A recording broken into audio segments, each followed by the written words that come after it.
Hey guys, welcome to A&E Chronicles. We are back at it again. So today we're going to talk about Beauty and the Beast if you've read the title. And I'm going to give you a little background information. There's two main characters, one being Belle, who is Beauty, and the other one being the Beast. Okay, so first we're going to talk about Beauty, who is Belle. We're going to talk about her and how she's kind of similar to characteristics of God.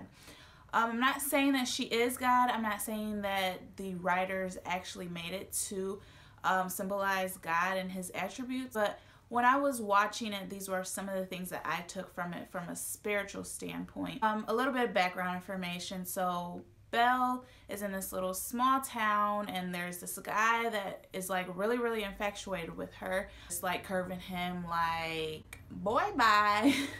And then so in the story, her father will escape, I promise. Long story short, he ends up being held as captive. So then Belle, she goes and finds her dad, and so she switches places with him, and she ultimately becomes a prisoner in the Beast's palace. So I want to stop right there, and I want to talk about these attributes that are very similar to God. So first and foremost, Belle to me represents beauty, represents love, represents kindness and compassion and selflessness. I say that she's selfless in a sense that her dad told her to forget about him and to go back home and to continue her life, but she wasn't willing to accept that, so she ended up kicking her dad outside of the cell so that she would be the one left in the cell when the cell closed. And that's the same way with God. He has a love and a compassion for us that he, how fitting is this? My shirt, it says 3:16, which represents John 3:16, which means God so loved the world that he gave his only begotten son. So in a way, she didn't give her only begotten son, but she gave her own life so that her dad can be set free, that her dad wouldn't have to be in this place by himself to die.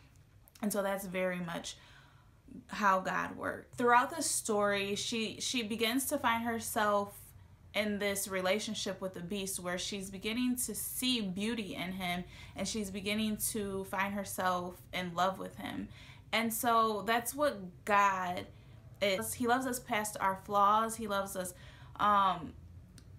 despite the sins that we have made, despite the mistakes that we have made. He loves us in spite of all of our.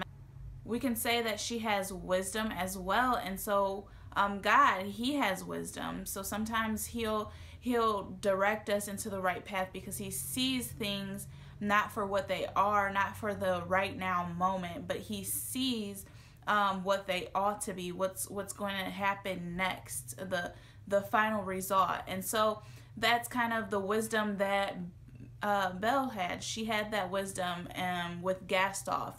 That's the one that was infatuated with her, head over heels for her, but she's seen past his look. So don't forget to like it with a big old thumbs up, drop down some comments below, and as always, subscribe. Bye.